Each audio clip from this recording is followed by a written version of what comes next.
Bismillahirrahmanirrahim. Assalamualaikum warahmatullahi wabarakatuh.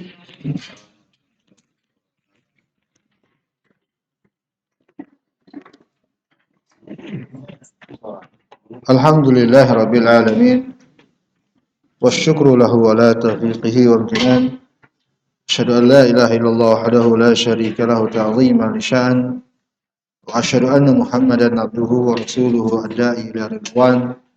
Salawatullahi wa salamuhu alaihi wa ala ikhwan. Wa man ihtada bihudahu la yaumil ma'adithan. Alhamdulillah, kita bersyukur kepada Allah atas nikmat dengan tibanya kita, hadirnya kita di forum ini. Ini adalah nikmat dari Allah Jalla wa'ala. Hanya atas kehendak dan ketentuan dari Allah sehingga kita bisa hadir di tempat yang mudah-mudahan berberkah dan membawa kebaikan untuk kita dunia dan akhirat. Sebab kalau tidak, maka sangat terlalu banyak alasan untuk tidak hadir. Ini malam minggu, ini hujan, ini mendung, anak lagi sakit, banyak sekali alasan untuk tidak hadir. Tapi alhamdulillah, Allah mudahkan kita untuk bisa hadir. Mudah-mudahan Allah jadikan ini sebagai sebab untuk kita semakin diridhoi oleh Allah Subhanahu wa taala. Salawat serta salam untuk Nabi kita, Nabi besar Nabi Muhammad sallallahu alaihi wasallam.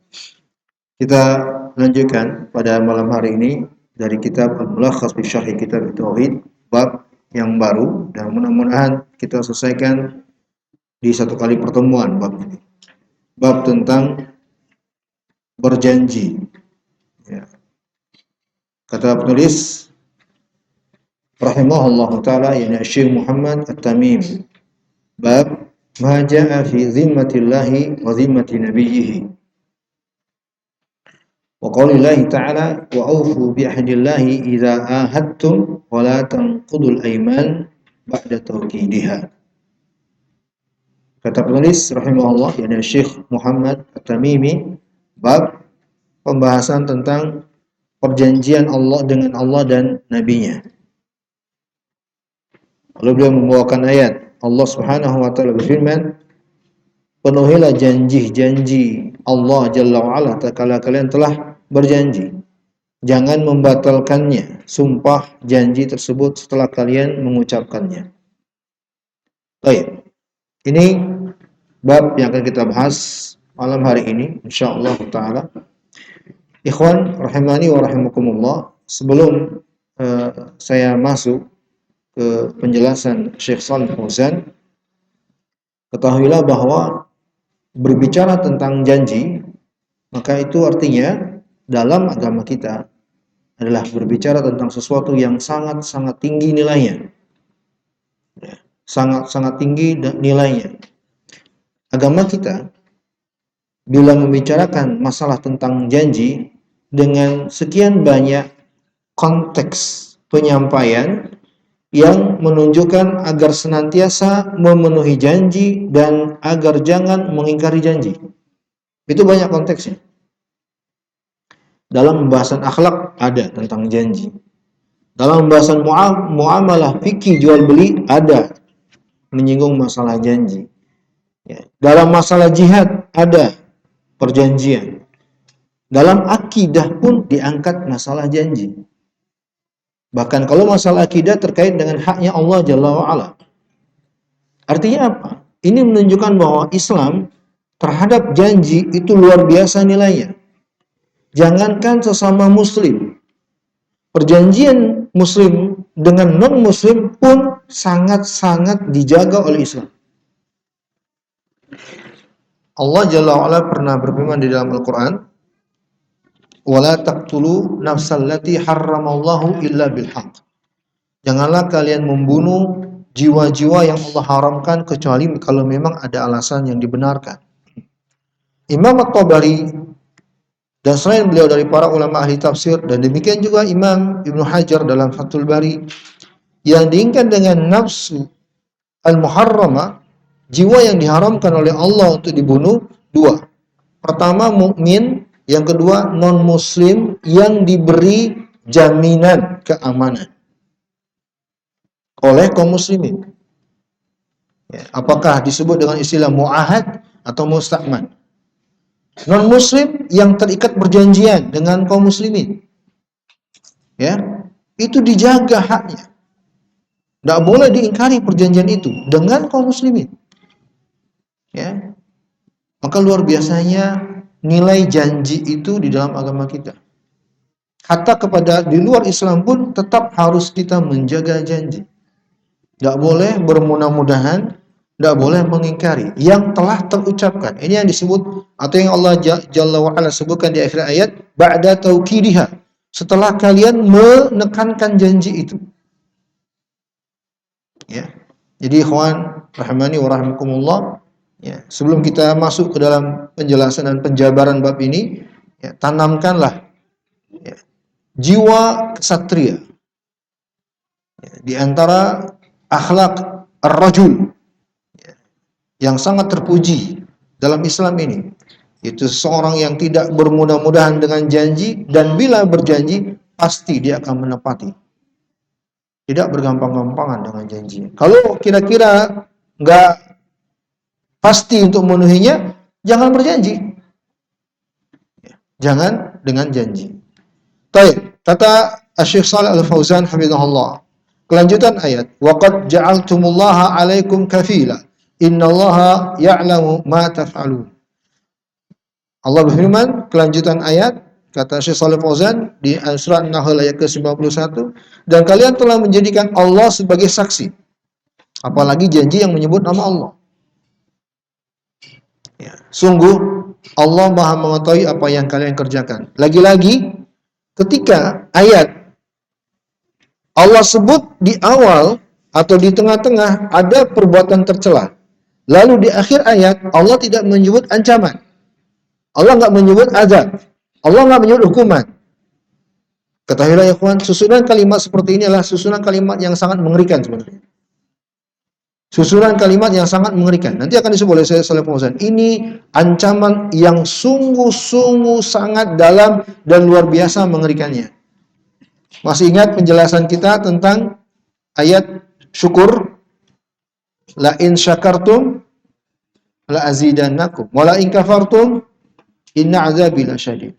Kalau kalian bersyukur, aku akan tambah. Dan bila kalian kufur, inna azabi lasyadid. Allah tidak menyebutkan ancaman kalau kufur. Tidak. Seperti susunan kalimat yang pertama. Kalau kalian bersyukur, maka ini penyambung kalimat sebelumnya, kalimat maka. Jawab syarat kalau dalam ilmu nahwunya. Kata maka ini penyambung kalimat sebelumnya, masih relate. Tapi ketika tidak ada maka, seakan-akan dia terputus. Lihat pada susunan kalimat yang kedua. Kalau kalian kufur, mestinya kalau sama dengan susunan sebelumnya, maka, gitu ya. Maka azabku sangat pedih. Maka. Tapi di sini nggak pakai maka. Kalau kalian kufur, azabku sangat pedih. Seakan-akan ini bukan untuk kufur. Karena tidak menggunakan kata maka. Kalau tidak, jadi ketika ada susunan kalimat seperti ini, itu menunjukkan ancaman yang sangat dalam. Sama seperti ini. Kalian telah menjadikan Allah sebagai saksi dalam janji kalian, dalam sumpah kalian. Sungguh, Allah Maha mengetahui apa yang kalian kerjakan. Itu luar biasa sebenarnya. Kalau kita ingin mendalami ayat ini. Ya, saya pernah berikan contoh ilustrasi dalam kehidupan kita sehari-hari. Kalau seorang ayah marah kepada anaknya yang sering berulang melakukan kenakalan yang dilarang oleh ayahnya. Nah, kamu jangan itu ya. Dia lakukan. Nah, bapak kan udah bilang dicubit. Nah, sekali lagi jangan lakukan itu ya. Nanti bapak cubit lagi. Dia lakukan, dia cubit lagi. Yang ketiga kalinya, akhirnya bapaknya bilang begini, nah, jangan lakukan itu. Tidak menyebutkan ancaman atas perbuatannya, tapi dia mengatakan, si bapak mengatakan, kalau masih juga, awas ya. Dengan kalimat seperti ini, kira-kira si anak gimana reaksinya? Hah? Mungkin lebih mengena, lebih takut dari sebelumnya. Ya tidak? Ya, maka begitu maksud kalimat susunan ayat seperti ini, ikhwan. Jangan menganggap remeh. Kaitan bab ini dengan kitab Tauhid, kata Syekh Shalih Fauzan. Di sini terdapat penjelasan tanbih, peringatan agar memenuhi janji-janji sebagai bentuk pengagungan kepada Allah Jalla wa'ala. Lihat ya, lihat kalimat Syekh Shalih Fauzan bahwa memenuhi janji itu merupakan pengagungan atau pemuliaan kepada Allah. Ini faedahnya, ikhwan, luar biasa sebenarnya dari ucapan Syekh Shalih Fauzan ini. Faedahnya adalah betapa besarnya hak seorang manusia. Sampai-sampai memenuhi janji kita kepada manusia itu bentuk pemuliaan kita kepada Allah Subhanahu wa taala. Makanya dalam riwayat Nabi sebutkan, jiwa seorang muslim bagi Allah Jalla wa'ala lebih mulia daripada dunia dan seisinya. Oleh karena itu dalam syariat kita sangat-sangat dilarang untuk menjatuhkan harga diri seorang muslim, mengambil hartanya tanpa hak, apalagi menjatuhkan kehormatannya. Inna amwalakum haram alaikum atau bainakum wa aradakum haram, ya, wa amwalakum haram wa dima'akum haram. Kehormatan kalian, harta benda kalian, ya, harga diri kalian haram untuk dijatuhkan, ditumpahkan bersama kalian. Maka celakalah dan celaka, sekali lagi celaka bagi orang yang bermudah-mudahan melakukan aksi teror yang mengganggu kaum muslimin. Termasuk demonstrasi, ikhwan. Demonstrasi itu satu sisi terkait dengan hal ini, mengganggu kenyamanan kaum muslimin. Itu tidak boleh. Betapa mulianya hak seorang muslim itu di sisi Allah Jalla wa'ala. Kita nggak menyakiti, nggak mengganggu mereka, sekedar tidak memenuhi janji kita kepada mereka, itu sudah termasuk tidak memuliakan Allah Jalla wa'ala. Kenapa dianggap memuliakan Allah? Karena ini merupakan syariatnya Allah Jalla wa'ala yang sangat-sangat agung. Wa adamul wafa biha adamu ta'zimin lahu wa huwa qadhun fit tauhid. Nah, di sini sisi bahasanya terkait dengan tauhid. Kata beliau, hafizahullah, dan adapun tidak memenuhi janji ini, ya, menunjukkan tidak adanya pengagungan kepada Allah, dan ini adalah sikap yang tercela atau merusak tauhid. Maka antum yang belajar tauhid, ya, jangan bergampang-gampangan dengan janji, dan bila telah berjanji usahakan sebisa mungkin untuk memenuhinya. Dari sini kita bisa menangkap bahwa pembahasan bab ini sebenarnya tidak jauh beda dengan bab sebelumnya. Ya, bab sebelumnya tentang apa, ikhwan? Tentang sumpah. Ya, karena sumpah dan janji itu sama sebenarnya, hampir mirip. Ya, hanya kalau sumpah itu tingkatannya lebih tinggi lagi karena menyebut nama Allah Subhanahu wa taala. Kalau janji tidak menyebut nama Allah. Baik. Kita lanjutkan. Kata beliau, hafizahullah ta'ala, ma jaa fi zimmatillah. Ya. Zimmatullah hiya al-ahd. Penjelasan, pembahasan atau dalil-dalil yang berupa ancaman terkait dengan zimmatullah. Zimmatullah maksudnya adalah janji. Ya, janjinya Allah Subhanahu wa taala. Maka di sini terdapat dorongan agar kita menjaga janji, memenuhi janji apabila disampaikan untuk seseorang. Ya. Kita sebagai orang tua, ikhwan, jangan bermudah-mudahan memberi janji kepada anak. Karena sebagian kita kadang untuk menggembirakan sang anak dengan janji. Jangan terlalu mudah dan jangan jadikan dia kebiasaan. Ya. Lihat di bab sebelumnya bagaimana salaf mendidik anak mereka sampai memukul. Ya. Agar jangan sampai bermudah-mudahan terhadap persaksian, terhadap janji, ya, kepada anak-anak mereka. Sebagaimana diucapkan oleh Imam Ibrahim An-Nakhai rahimahullah ta'ala. Ya. Baik. Wa'ufu bi'ahd, penuhilah janji. Maksudnya kata beliau hafizahullah, ya, konsisten bila telah berjanji. untuk memenuhinya. Apakah terkait dengan uqud al-bai'ah, jual beli, atau terkait dengan sumpah dan selainnya. Wala tanqudul aiman, jangan kalian ingkari janji-janji atau sumpah-sumpah tersebut. Aimanul bai'ah atau mutlaqul aiman. Sumpah dalam jual beli atau sumpah ya atau keumuman dalam sumpah. Ba'da tauqidiha, yakni setelah kalian tetapkan, apalagi dengan menyebut nama Allah Subhanahu wa taala. Tapi luar biasa ya di zaman kita.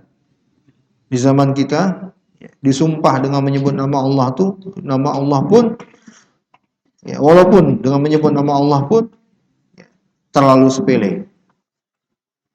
Ya. Wala haula wala quwata illa billah. Wa qad ja'altumullaha 'alaikum kafila, dan kalian telah menjadikan Allah sebagai saksi dengan janji yang terkait dengan jual beli atau baiat, ya, sumpah dan semisalnya. Sesungguhnya Allah Maha mengetahui apa yang kalian kerjakan. Maksudnya kata Syekh Shalih Fauzan, kalau kalian mengingkari sumpah, kalau kalian mengingkari janji, maka kalimat ini adalah kalimat ancaman, kata beliau. Kalimat ancaman. Ancaman itu ikhwan, bila tidak disebutkan dengan rincian, tapi hanya secara umum, dibandingkan dengan ancaman yang disebutkan dengan rincian, lebih pedih mana? Lebih ngeri mana? Enggak, justru yang lebih ngeri adalah yang disebutkan secara umum. Kalau disebutkan dengan rincian, sebagian orang barangkali tidak, udah kebal, ya tidak. Apalagi kalau udah biasa dengan sebuah hukuman. Nanti ya dicabit ya, nanti Bapak cubit ya kamu. Cubit ini ancaman yang sifatnya spesifik. Ya tidak. Mungkin ada anak yang nggak terlalu takut karena udah biasa dicubit. Tapi ketika ancamannya bersifat umum, awas ya kamu. Mana yang lebih mengerikan? Yang lebih umum. Dengan ancaman yang bersifat umum itu lebih mengerikan. Karena bisa jadi cubit, bisa jadi lebih lagi dari cubit. Nah, pahami ikhwan susunan kalimat dalam Al-Quran. Makna secara umum, kata beliau, Syekh Shalih Fauzan hafizahullah berkata, Allah memerintahkan kita untuk memenuhi janji. Ya, menunaikan perjanjian dan menjaga sumpah yang telah ditekankan dengan menyebut nama Allah. Li'annahum bidzalik, karena dengan hal tersebut mereka teranggap telah menjadikan Allah Subhanahu wa taala sebagai saksi. Ya. Raqiban alaihim, yang senantiasa mengawasi mereka. Nah, ini diantara sifat seorang mukmin, mukminah, muslim dan muslimah, senantiasa muraqabah. Inilah faktor yang paling penting ya, dengan izin Allah Jalla wa'ala membuat seseorang itu menjadi baik dalam segala hal, dalam ucapannya, dalam penglihatannya, dalam pendengarannya, dalam janji-janjinya, dalam amanahnya, dalam sumpah, dalam segala hal. Ketika memiliki muraqabah. Apa itu muraqabah? Selalu merasa diawasi oleh Allah Subhanahu wa taala. Selalu merasa diawasi oleh Allah. Sebenarnya ikhwan, ada dua jenjang terkait dengan hal ini. Bagi seorang hamba. Dua jenjang penghambaan yang sangat tinggi nilainya. Yang pertama disebut jenjang musyahadah. Yang kedua disebut dengan jenjang muraqabah. Kalau jenjang musyahadah, jenjang yang kemuliaan. Kalau jenjang muraqabah, ini jenjang keharusan. Tidak boleh tidak. Kalau musyahadah, tidak semua bisa. Tapi hanya di makomnya para nabi dan rasul. Ini jenjang yang sangat tinggi, musyahadah. Apa itu musyahadah? Jenjang seorang hamba yang seolah-olah Allah senantiasa di hadapannya. Allah senantiasa di hadapannya. Inilah jenjang para nabi dan rasul. Dan orang-orang yang mengikuti mereka dari kalangan salihun, siddiqin, syuhada. Makanya para nabi, kalau antum baca kisah, seperti Nabi kita Nabi besar Muhammad SAW, dalam beberapa peristiwa, seakan-akan dialog dengan Allah. Seakan-akan dialog dengan Allah. Doa mereka betul-betul seperti cerminan dialog dengan Allah Jalla wa'ala. Kenapa? Karena mereka menempatkan diri mereka betul-betul seakan-akan berhadapan langsung dengan Allah Jalla wa'ala. Lihat kisah Nabi Musa ketika naik ke Bukit Tur. Seakan-akan diskusi dengan Allah Jalla wa'ala langsung berhadapan tanpa ada jarak. Paham? Ya. Dan jenjang yang kedua apa? Muraqabah. Ini jenjang harus. Nggak boleh tidak. Apa itu? Senantiasa merasa diawasi oleh Allah. Kalau ini jenjang yang harus, setiap muslim, muslimah harus memiliki jenjang muraqabah pada dirinya. Dua jenjang ini berdasarkan hadis Umar bin Khattab dan riwayat Imam Muslim. Ketika Nabi ditanya oleh malaikat Jibril, "Akhbirni 'anil ihsan." Kata malaikat Jibril, "Terangkan kepadaku apa itu Islam." Apa kata Nabi? "An ta'budallaha ka'annaka tarahu, fa in lam takun yarahu fa innallaha an ta'budallaha ka'annaka tarahu fa in lam yarahu fa in lam takun tarahu fa innahu yaraka." Nabi ditanya oleh malaikat Jibril, apa itu ihsan? Ya, jenjang penghambaan ihsan. Islam, iman, ihsan. Ihsan yang paling tingginya. Bukan ihsan tetangga antum ya. Kata Nabi, ihsan adalah engkau beribadah kepada Allah seakan-akan engkau melihatnya. Nah, inilah jenjang yang pertama. Apa tadi? Musyahadah. Seakan-akan Allah senantiasa di hadapannya sudah. Bukan lagi merasa diawasi. Seakan-akan Allah di hadapannya sudah. Ka'annaka tarahu. Seakan-akan engkau melihatnya. Fa illam takun tarahu, kalau enggak mampu ke jenjang ini, kata Nabi, ya, fa innahu yaraka. Ketahuilah Allah senantiasa mengawasimu. Inilah jenjang yang kedua, yaitu muraqabah.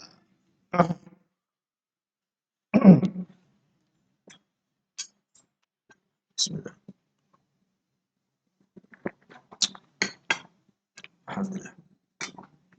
Dan muraqabah ini ikhwan ala jenjang penghambaan kita kepada Allah dengan senantiasa merasa diawasi oleh Allah karena adanya ilmu pada seorang hamba tentang kedekatan Allah terhadap dirinya. Ya. Ketika dia mengilmui bahwa Allah itu maha dekat, qarib, itulah yang melahirkan muraqabah. Karena memang muraqabah berasal dari kata qarib. Tapi ikhwan, akhwat, kaum muslimin wal muslimah, jangan salah memahami kata dekat. Ya. Apalagi dekatnya Allah Subhanahu wa taala. Jangan salah memahami kata dekat, apalagi dekatnya Allah Jalla wa ala. Banyak Al-Qur'an, ayat-ayat dalam Al-Qur'an dan juga hadis yang menjelaskan bahwa Allah itu dekat. Ya. Di saat sujud Nabi terangkan, aqrabu ma bainal abdi wa rabbih wa huwa sajid. Sedekat-dekatnya hamba dengan Rabb-nya kalau dia sedang sujud. Maka perbanyaklah doa di saat itu, kata Nabi. Ayat, ya, wa idza sa'alaka ibadi anni fa inni qarib. Kalau ada hambaku yang bertanya tentangku, katakan aku dekat. Kata dekat ikhwan ada dua. Dalam pembicaraan kita saja, dua makna dekat kita maklumi. Ada dekat secara hakikat, ada dekat secara maknawi. Ya, dekat hakikat itu dekat dua atau beberapa hal secara zahir. Dan ada dekat secara maknawi, bukan dekat secara hakikat. Kita semua bisa kok memaklumi penggunaan kata dekat dengan dua makna ini. Saya dengan gelas ini, saya katakan saya dekat dengan gelas ini. Dan saya juga bisa menggunakan kata dekat pada kalimat saya dan orang tua saya sangat dekat sekali. Saya di sini, orang tua saya di Sumatera. Salahkah bila saya katakan saya dengan orang tua saya sangat dekat? Salah tidak? Salah tidak? Tidak salah. Saya mengatakan salah. Sekarang kita paham nggak apa maksud kalimat ini? Paham tidak? Paham. Paham tidak? Ya. Saya sangat dekat dengan orang tua saya. Saya di sini di Depok, orang tua saya di Sumatera jauh sana. Apa yang kita pahami kira-kira dengan kalimat ini? Secara maknawi kedekatannya banyak, ya tidak? Bisa dekat hubungan, ya, bisa dekat Banyaklah. Begitu juga kata dekat yang disandarkan kepada Allah.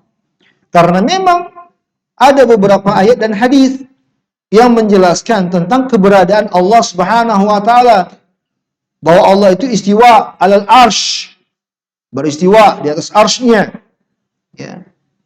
Maka tidak mungkin dalil-dalil ini bersifat kontradiksi, hanya dikompromikan. Bisa dipahami? Dikompromikan. Kompromi apa? Kata dekat bagi Allah itu bukan makna hakikat, tapi secara maknawi. Dekatnya Allah dengan hamba bisa karena dekat berupa pertolongannya, dekat berupa perhatiannya, inayahnya, dan seterusnya. Dan itu bisa terjadi dan terjalin dengan bentuk si hamba yang senantiasa menyebut Allah, ya, dengan senantiasa si hamba berzikir, beribadah, itu pasti dia dekat dengan Allah Jalla wa'ala. Dekat hubungannya. Paham ya, Ikhwan? Clear ini? Kata dekat dengan Allah, jangan terpengaruh dengan sebagian orang yang mengatakan, ya, mengharuskan kata dekat dengan secara hakikat. Zatnya Allah Jalla wa'ala dekat dengan makhluk.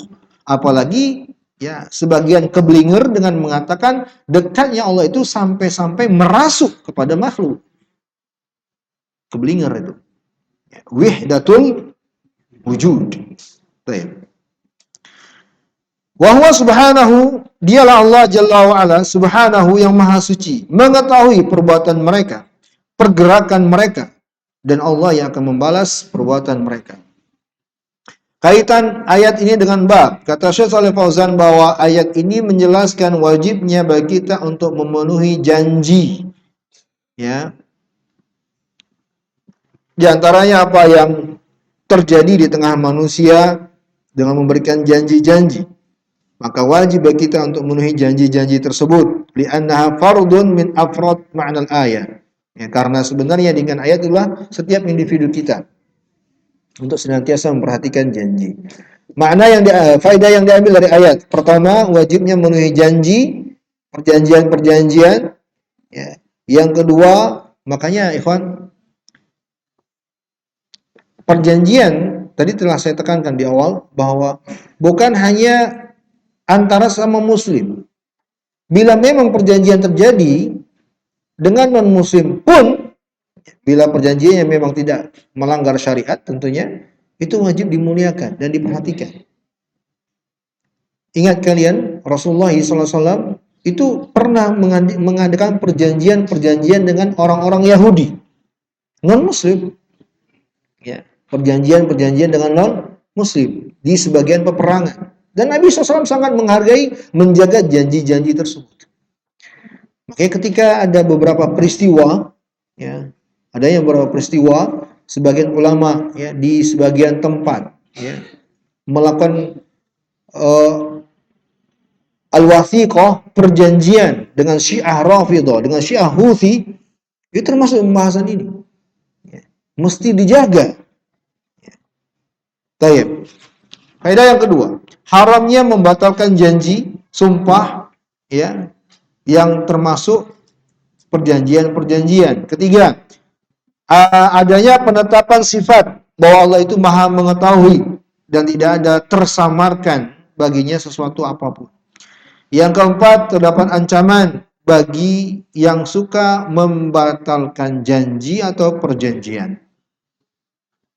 Kalau sumpah telah kita bahas ya di pertemuan sebelumnya rinciannya, bahkan ada yang hukumnya wajib untuk dibatalkan. Ya tidak? Telah kita rincikan di pertemuan sebelumnya. Kita lanjutkan. Dalil selanjutnya. Kata Al-Imam Muhammad At-Tamimi rahimahullah, an Buraidah radhiyallahu anhu qala kana Rasulullah sallallahu alaihi wasallam idza amara amiran ala jaysh aw sariyah awsahu bitaqwallahi ta'ala wa man ma'ahu minal muslimin khaira. Faqal uhzu bismillahi fi sabilillah. Qatilu man kafara billah uhzu wa la taghullu wa la taghdiru wa la tumathilu wa la taqtulu walidan. Wa idza laqita aduwaka minal musyrikin fad'uhum ila thalathi khilalin aw khisalin.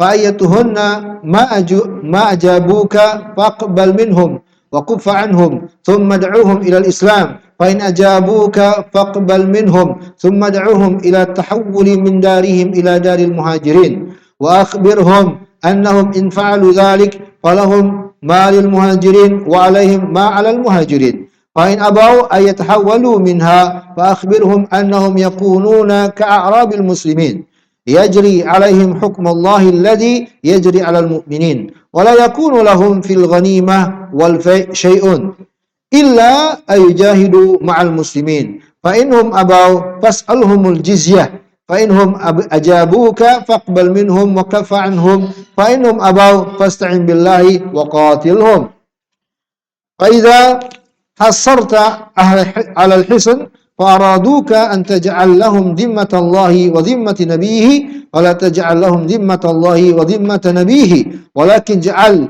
lahum dhimmataka wa dhimmata ashabik fa innakum an tukhfiru dhimmamakum wa dhimmata ashabikum ahwanu min an tukhfiru dhimmatallahi wa dhimmata nabiyhi wa idza hasarta ala ahla hisnin fa araduka an tunzilahum ala hukmillah wa la tunzilhum ala hukmillah walakin anzilhum ala hukmika fa innaka la tadri atusibu hukmallahi fihim am la. Qala rahimahullah rawahu Muslim.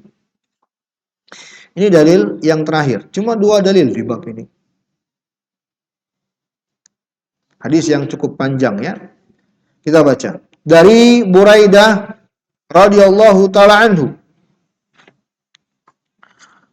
Nabi sallallahu alaihi wasallam berpesan kepada beliau, kepada para sahabat. Berperanglah kalian dengan nama Allah di jalan Allah. Kalian yang punya buku, lingkari kalimat ini. Ya. Seperti pelajaran kalau kalian ingat terkait dengan kesabaran, terkait dengan keikhlasan, ada 2 takbir yang harus dipenuhi kalau mau benar. Takbir yang pertama lillahi, takbir yang kedua fillahi. Di sini ada, mana? Udah 2 takbir, lillah, fillah. Ini juga di antara dalil untuk 2 takbir ini. 2 takbir, 2 ungkapan yang harus dipenuhi untuk benarnya kesabaran kita. Sabar itu harus lillah, harus fillah. Ini juga ya, jihad harus lillah, kemudian fi sabilillah. La dan fi. Apa bedanya? Kalau la ini arahnya kepada keikhlasan. Kalau fi ini arahnya kepada benarnya praktek. Maka jangan cuma sabar lillah, sabar karena Allah, sabar karena Allah.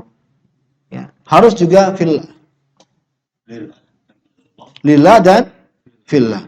Ya, ini 2 takbir ikhwan, ya. Ingat itu pesan saya, ya, bukan hanya lillah saja, tapi harus ada fillah. Sebab kalau sabar karena Allah terlalu banyak yang mengungkap dengan kalimat ini. Ya tidak? Ya, semua tulus dengan sabarnya karena Allah bahkan. Tapi kalau bukan di jalan Allah, tidak teranggap sebagai kesabaran yang benar. Paham? Sabar di jalan Allah, di jalan yang tepat, sudah bagus. Tapi kalau bukan lillah, nggak juga teranggap sebagai kesabaran. Jadi harus 2 takbirnya, lillah wa fillah. Ini juga di antara dalil. Kata Nabi, berperanglah dengan nama Allah. Itu lillah wa fillah, dan di jalan Allah.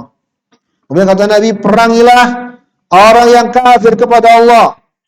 Perangilah dan jangan berkhianat terhadap harta rampasan perang. Ini sisi pendalilan kita. Jangan khianati perjanjian. Jangan mutilasi. Ya, mutilasi ya. Jangan melakukan perbuatan mutilasi terhadap korban. Lihat ya, ikhwan, mutilasi itu adalah perbuatan yang sangat jauh dari Islam. Sangat jauh dari Islam. Jangankan kepada mereka yang sesama muslim. Ini di konteks perang. Terhadap musuh sekalipun, nggak boleh mutilasi. Cincang. Maka terlalu celakanya orang-orang yang menamakan dirinya dengan ISIS. Yang terang-terangan publikasi bahwa mereka mencincang sebagian orang, potong-potong. Ada ya? Ya tidak? Tidak, ISIS. Teroris. Baik, kita lanjutkan. Jangan membunuh anak-anak, walidan, anak-anak. Jika engkau berjumpa dengan musuhmu dari kalangan kaum musyrikin, lihat pendidikan Nabi. Kalau bertemu musuh, kata Nabi, ajak atau tawarkan mereka ketiga opsi. Sampaikan ke mereka 3 opsi. Lihat nih betapa Nabi mengajarkan kepada para sahabatnya dengan proses, dengan tahapan, nggak langsung meluapkan emosi. Beri dulu opsi. Apa opsinya? Pertama, ya kata Nabi, kalau mereka menerima salah satunya, maka terimalah. Tahan dirimu. Ya, jangan diganggu lagi, jangan serang mereka. Ajak mereka kepada Islam. Ya. Jika mereka mau, maka terimalah dari mereka. Selanjutnya ajak mereka berhijrah ya, dari negeri mereka ke negerinya kaum muhajirin. Berarti kemana ini? Lah, negerinya muhajirin? Negerinya muhajirin? Ya, Mekah. Negerinya muhajirin. Dan sampaikan kepada mereka bahwa jika mereka mau melakukannya, maka mereka akan mendapatkan hak dan kewajiban sama seperti kaum muhajirin. Enggak ya? Bukan Mekah. Negerinya kaum muhajirin adalah Madinah. Bukan Mekah. Bukan. Negeri tempat orang-orang yang hijrah. Itu maksudnya negerinya muhajirin, Madinah. Jika mereka menolak untuk hijrah, maka sampaikanlah kepada mereka bahwa mereka akan ditindak, disikapi sebagaimana orang-orang Badui dari kalangan kaum muslimin. Ya, dikucilkan. Berlaku bagi mereka hukum Allah yang berlaku bagi kaum mukmin juga. Tetapi mereka tidak mendapatkan ghanimah. Artinya kalau mereka nih ditawarkan 2 nggak mau, ya udah, ya mereka nggak mau diperangi, tetap di agamanya, ya sudah, kita nggak berperang. Tapi mereka disikapi seperti menyikapi Arab Badui yang dikucilkan. Dan mereka tidak mendapatkan ghanimah, nggak mendapatkan fai. Ya. Fai itu ya harta rampasan dari non-muslim tanpa melalui peperangan. Kecuali jika mereka berjihad bersama kaum muslimin. Kalau mereka ikut jihad memerangi musuh, baru dapat jatah. Ya, ini ikhwan salah satu syariat dalam jihad adanya ghanimah. Apa itu ghanimah? Harta rampasan perang. Sekarang saya tanya, apakah dalam syariat jihad terdapat pendidikan tidak ikhlas sehingga meniatkan dapat ghanimah? Mungkinkah? Mungkin nggak? Ya nggak mungkin lah. Paham? Lihat? Makanya seperti yang saya jelaskan di bab menjadikan dunia sebagai niat, itu ada rinciannya. Jihad itu amal yang sangat mulia dalam agama. Ya, dzirwatu sanami kata Nabi. Puncak amalan dalam Islam, al-jihad. Al-jihad fisabilillah. Dalam syariat jihad itu ada ghanimah. Apa itu ghanimah? Harta rampasan perang. Boleh nggak orang yang berjihad meniatkan untuk mendapatkan ghanimah? Boleh. Bahkan itu bagian dari jihad. Paham tidak? Hanya bila niatnya betul-betul semata-mata itu baru rusak. Ya. Maka tidak selamanya ikhwan. Ini kesimpulan yang penting di bab itu. Pernah saya jelaskan. Tidak selamanya orang meniatkan duniawi langsung kita celah nggak ikhlas. Belum tentu. Belum tentu. Sebagian orang ketika melihat ada yang mencari nafkah selalu menyudutkan dia. Wah, ini selalu dunia urusannya. Nggak selamanya seperti itu, ikhwan. Apalagi kalau dia mencari nafkah dalam rangka memenuhi hak istri dan anaknya. Itu keikhlasan. Bisa dipahami? Jadi tidak selamanya serta-merta adanya atau hadirnya niat untuk mendapatkan duniawi, langsung kita vonis nggak ikhlas. Belum tentu. Ada rinciannya. Baik.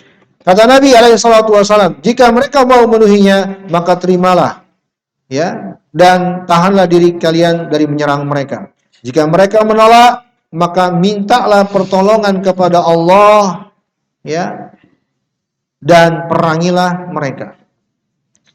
Jika engkau mengepung ya, pertahanan musuh, Ya, kemudian mereka menghendaki darimu agar kamu berbuat untuk melakukan perjanjian dengan Allah dan Rasul-Nya, ya, maka janganlah buatkan ya untuk mereka perjanjian dengan Allah dan Rasul-Nya, akan tapi buatlah untuk mereka perjanjian dari dirimu sendiri dan perjanjian dengan sahabat-sahabatmu. Di sini terdapat faedah untuk bantahan bagi Khawarij. Tahu Khawarij nggak? Tahu Khawarij nggak, Ikhwan? Yang suka bom sana bom sini. Ya, mengkafirkan pemerintah kaum muslimin. Yang alasan mereka adalah pemerintah itu kafir karena tidak menjalankan syariat Islam. Itu alasan yang mereka selalu gembor-gemborkan. Ini dalil, ikhwan. Ketika Nabi berpesan kepada sahabat, ya, di antaranya Buraidah di sini dan selain beliau, kalau musuh minta perjanjian denganmu untuk ditegakkan hukum Allah, dia kata Nabi SAW, jangan tegakkan hukum Allah. Jangan tegakkan hukum Allah. Tapi dari dirimu dulu. Lihat di sini, kalau seandainya dengan tidak menjalankan syariat serta merta langsung kufur, maka Nabi nggak mungkin menjadikan ini sebagai nasihat dan pesan kepada Buraidah. Paham, ikhwan? Paham nggak ini? Paham tidak? Paham tidak? Saya tanya, paham, ikhwan? Lihat kalimatnya. Antum punya kitab nggak? Lihat sebelahnya yang nggak punya kitab. Di penggalan ketika Nabi SAW yang memberikan nasihat kepada Buraidah radhiyallahu ta'ala anhu, ya, kalau engkau telah mengepung mereka, ingin memerangi mereka, mereka tadi kan yang ditawarkan 3 opsi nggak mau, ya udah perangi. Nah, ketika mereka terdesak, lalu minta damai dan membuat perjanjian, dan mereka minta perjanjian dengan sesuai hukum Islam yang Allah turunkan. Kata Nabi, jangan penuhi. Jangan penuhi. Jangan tegakkan perjanjian sesuai dengan syariat. Tapi buat perjanjian dari dirimu. Maksudnya apa? Sebenarnya faedahnya nanti disebutkan bahwa karena mereka nggak mengerti syariat, akhirnya memberatkan mereka. Paham nggak? Jadi buat aja perjanjian dan kalimatmu sendiri aja. Jangan ambil dari ayat, jangan ambil dari hadis. Itu maksudnya. Paham? Tapi yang diinginkan adalah perjanjian yang datang dari dirimu. Nah, ini kan berarti Nabi justru memerintahkan untuk tidak menegakkan syariat. Ya tidak? Paham tidak, Ikhwan? Nah, sekarang kalau seandainya orang tidak menjalankan syariat serta merta langsung dihukumi kafir, maka Nabi telah mengajarkan kekafiran kepada Buraidah. Paham, Ikhwan? Ini dalil bisa untuk menjadikan sebagai hujah bagi orang Khawarij. Tidak langsung serta-merta orang yang tidak menjalankan syariat itu langsung hukum kafir. Itu maksudnya. Paham? Tidak serta-merta orang yang tidak menjalankan syariat langsung hukum kafir. Enggak. Tergantung kondisi dan keadaan. Banyak rinciannya di situ. Kalau orang Khawarij kan enggak. Mereka mengkafirkan pemerintah kita, negeri Indonesia ini, semata-mata karena tidak menjalankan syariat, kata mereka. Ya tidak? Itu kan udah masyhur. Maka semua negeri itu kafir karena tidak menjalankan syariat, kata mereka. Kita katakan tidak selamanya, serta-merta, tergantung kondisi, kadang tergantung orangnya, keadaannya. Kalau serta-merta satu hukum langsung kafir, di sini ini hadis tuh. Nabi mengajarkan kepada Buraidah. Pesannya Nabi kepada Buraidah, kalau orang kafir itu mau damai dan membuat perjanjian denganmu untuk dibuatkan perjanjian sesuai dengan apa yang Allah turunkan, jangan penuhi. Tapi buat perjanjian dari dirimu, kata Nabi kepada Buraidah. Nah, berarti Nabi mengajarkan kepada Buraidah tidak menjalankan syariat. Ya tidak? Ya tidak ini? Kafir tidak ini? Kafir tidak? Kafir bagi Khawarij. Ya. Silakan mereka jawab dalil-dalil yang seperti ini. Sebenarnya ini hanya salah satu dari sekian banyak dalil sih untuk mengungkap syubhat mereka. Yang pada intinya Khawarij itu hanya mengikuti hawa nafsu dan akal mereka saja. Semangat tanpa ilmu. Itulah Khawarij. Lihat, kata Nabi SAW, Akan tapi buatlah untuk mereka perjanjian dari dirimu, ya, dan sahabat-sahabatmu. Karena melanggar perjanjianmu dan perjanjian sahabat-sahabatmu lebih ringan daripada melanggar perjanjian dengan Allah dan Rasulnya Sallallahu Alaihi Wasallam. Benar. Kalau orang musyrik, ya, yang belum mengerti dengan syariat, berat bagi mereka. Akhirnya mereka ingkari. Oh, itu lebih besar, lebih besar kedudukannya daripada perjanjian yang diingkari adalah perjanjian dengan sesama manusia. Paham ya, Pak? Makanya Nabi berpesan kepada Buraidah, buat janji dari kalian aja dulu. Lihat, susun aja kalimat dari kalian. Begitu maksudnya. Paham? Paham ya, Pak? Baik. Kemudian di terakhir, dan jika engkau mengepung kubu pertahanan musuhmu, lalu mereka ingin agar engkau mengeluarkan mereka atas dasar hukum Allah, maka jangan turunkan mereka atas dasar hukum Allah. Jangan, kata Nabi. Tapi turunkanlah mereka dengan ijtihadmu. Lagi-lagi sama dengan pesan Nabi sebelumnya. Ya, karena engkau tidak tahu apakah engkau sesuai dengan hukum Allah atau tidak terhadap mereka. Ya, kalau ingin ketika kaum musyrikin musuh ini udah terkepung, udah dikuasai. Nabi tahu tingkat kompetensi para sahabatnya, kemampuan para sahabatnya. Ya, maka Nabi berpesan kepada Buraidah radhiyallahu taala anhu, ya, hukumi mereka, sikapi mereka dengan ijtihadmu. Dengan ijtihadmu. Mu di sini siapa? Buraidah radhiyallahu taala anhu. Bukan hukumi mereka dengan syariat. Lagi-lagi di sini berarti Nabi tidak mengajarkan kepada Buraidah syariat Islam. Kafir tidak ini? Kafir tidak ini? Kafir tidak ini? Kafir, tapi bagi Khawarij. Kalau mereka sanggup untuk mengatakannya. Kalau mereka sanggup. Baik, ini hadis terakhir di bab ini, ikhwan rahimani wa rahimakumullah. Saya kira jelas ya pelajaran-pelajaran terkait dengan pembahasan. Kita langsung ke kesimpulan makna secara umum dan faedahnya saja.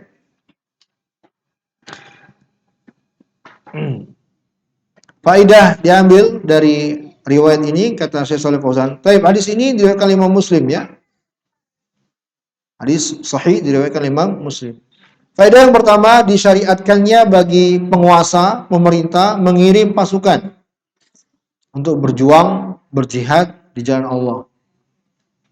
Faedah yang kedua, perang haruslah ditegakkan dalam rangka meninggikan kalimat Allah, memperjuangkan tauhid, menghilangkan kekafiran dan kemusyrikan di muka bumi.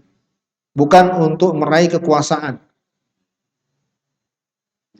kesenangan dunia atau popularitas. Faedah yang ketiga, disyariatkannya mengangkat komandan pasukan. Dalam hal ini dalam riwayat Buraidah. Faedah yang keempat, pemerintah hendaknya senantiasa mewasiatkan kepada para komandan untuk selalu bertakwa, berbuat baik kepada pasukannya, serta memperjelas langkah yang harus dilakukannya. Inilah ikhwan, sunnah Nabi. Kalau antum posisinya diminta nasihat untuk orang yang mungkin mau berangkat, mau berdakwah, dahulukanlah nasihat untuk bertakwa. Dahulukanlah nasihat untuk ikhlas, dan semisal dengannya. Tidak ada yang lebih baik dari itu, dari nasihat-nasihat. Yang kelima, jihad mesti dilakukan dengan izin waliul amr. Ini juga bantahan bagi orang-orang yang mengaku sedang berjihad di jalan Allah. Apalagi seorang wanita bercadar, ya, mengaku dirinya berjihad, megang pistolnya juga rakitan, ya, mengatakan dirinya jihad. Jihad dari mana, Mbak? Ya, mana penguasa yang mengizinkan Anda untuk berjihad? Jihad itu dalam syariat harus seizin penguasa. Karena kalau tidak diatur sedemikian, tidak diatur konsep seperti ini, maka semua pihak akan bisa mengklaim jihad. Dan rusak nanti Islam. Paham? Paham ya? Ya, jihad itu harus tegak bersama penguasa. Yang keenam, disyariatkan mengajak kepada Islam terlebih dahulu sebelum diperangi. Yang ketujuh, faedah yang diambil, ya, disyariatkan adanya jizyah bagi non-muslim. Ini tentunya bila syariat Islam yang ditegakkan, dijalankan. Non-muslim yang tinggal di negeri Islam, mereka boleh tinggal di sana, hidup bersama kaum muslimin dengan syarat bayar jizyah. Dan keliru kalau menyamakan jizyah dengan pajak. Salah. Jizyah itu terkait dengan status non-muslimnya yang tinggal di negeri muslim, yang dilindungi oleh pemerintah muslim. Kalau pajak terkait dengan apa? Harta benda. Lain dua masalah. Nggak boleh diterjemahkan jizyah dengan pajak. Beda jauh. Nggak ada kaitannya. Paham ya, kawan? Ada orang mengartikan jizyah itu pajak. Nggak ada hubungannya, Om. Pajak, sebagian kita maklumi ya, terkait dengan kendaraan, terkait dengan rumah, terkait dengan apa lagi? Penghasilan, ya. Istri ada? 1, 2, 3. Larangan faedah selanjutnya, dilarang membunuh anak-anak. Luar biasa Islam. Kalau kita lagi berperang, melihat ada anak depan, jangan sakiti anak-anak.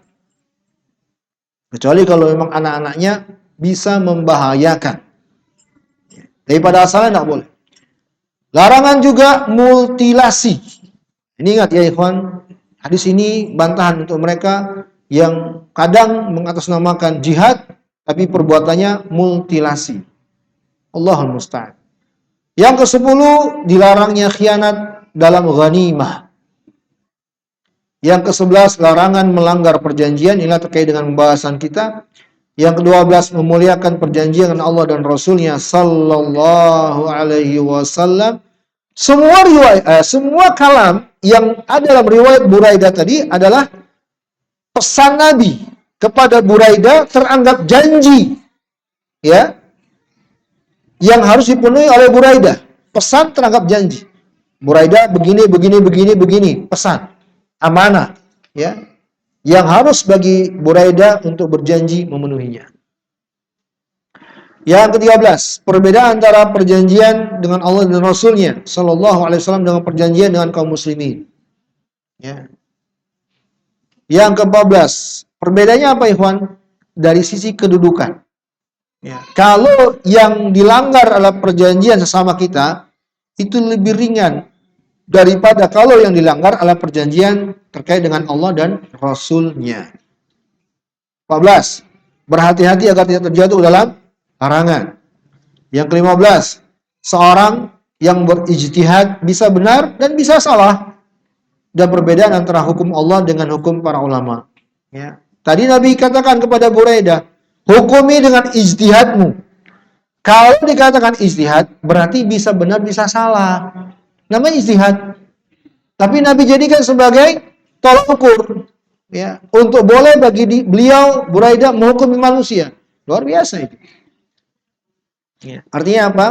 Ya, benar-benar tidak bisa serta merta tatkala tidak berhukum dengan syariat langsung kafir.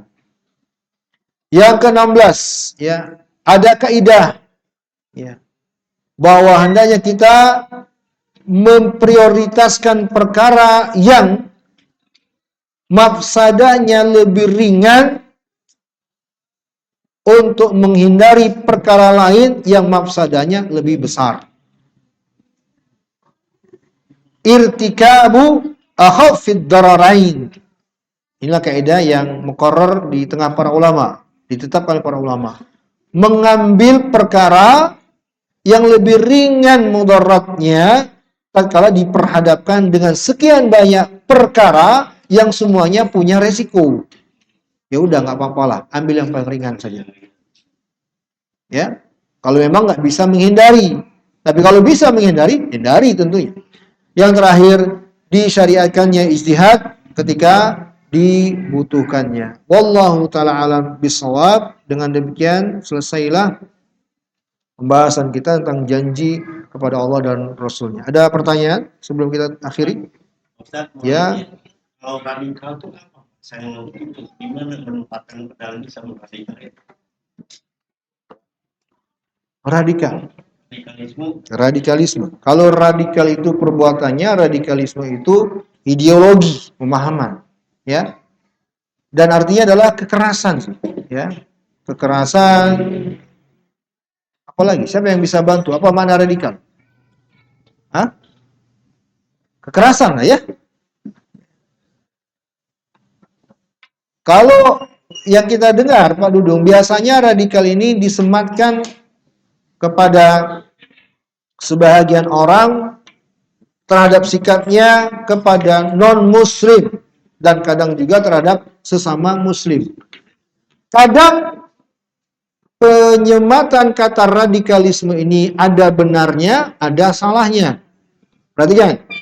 Yang benar adalah kalau radikalisme ini kita sematkan kepada orang yang menyikapi orang lain, apakah muslim atau non-muslim, yang berlebih-lebihan. Itu benar, radikal. Seperti tadi yang saya sebut dalam penjelasan. Ada orang yang dia ngebom non-muslim, dia ngebom gereja. Ya. Ini radikal ini. Ya, karena tidak sesuai dengan ajaran Islam. Kepada non-muslim tidak seperti, tidak sesuai dengan syariat. Ya, syariat justru memerintahkan kita untuk bertoleransi sesuai porsinya ya. Bersikap baik kepada mereka non-muslim. Ya, tidak berlebihan tentunya, ya, tidak menjatuhkan prinsip. Selagi tidak terjadi maka kita diperintahkan untuk berbuat baik kepada non-muslim. Maka kalau ada yang bersikap berlebih-lebihan kepada non-muslim, membunuh mereka, membom tempat ibadah mereka, ini radikalisme atau perbuatan radikal yang memang tepat. Kita katakan kita pun mendukung penyebutan radikal kepada mereka. Dan itulah radikalisme, pemahaman radikal yang tepat untuk orang-orang yang seperti itu. Tapi yang salah, Pak Dudung, ketika ada orang yang menyematkan kata radikal kepada sebagian kaum muslimin yang menjalankan syariat. Ya, ada orang yang melihara jenggot, ada orang yang pakaiannya cingkrang, ada orang muslimahnya betul-betul menutup dirinya, berhijab, ada orang yang senantiasa menjaga salat 5 waktu, itu ciri-ciri radikal katanya. Jadi harus dari sisi mana radikalnya Om? Good looking sudah dijadikan sebagai ciri radikal, nggak cocok Om. Ya, Om Dudung. Ya, jadi jangan lagi Om. Belum tentu Pak Dudung. Justru mungkin enggak gini Pak Dudung. Kadang orang yang memiliki pemikiran yang buruk itu karena memang tahu ada yang benar, maka dia ingin merusak. Ada orang dia itu lulusan Madinah loh, lulusan Jamiah Islamic University, lulusan Ummul Qura. Ummul Qura itu universitas besar di kota Mekah. Pulang ke Indonesia mengatakan yang punya jenggot itu orang bodoh. Hah? Semakin panjang semakin bodoh. Itu bukan nggak tahu dia dengan syariat jenggot, bukan nggak punya ilmu, dia punya ilmu. Tapi memang dia punya niatan buruk, punya al-qasdus sayyi, punya keinginan buruk untuk merusak umat. Dengan ilmunya dia merusak umat. Jadi tidak selamanya orang yang menyesatkan itu nggak punya ilmu Pak Dudung. Justru dia karena ada ilmu dia menyesatkan orang. Nah, mungkin lebih tepat seperti itu. Perlu dipijit. Ada lagi? Lagi yang bertanya? Ada? Baik, kalau nggak ada kita akhiri. Sallallahu nabiyina Muhammadin wa ala alihi wa ashabihi ajma'in wa akhiru da'wana alhamdulillah. Subhanakallahumma bihamdika asyhadu an la ilaha illa anta astaghfiruka wa atubu ilaik. Wassalamualaikum warahmatullahi wabarakatuh.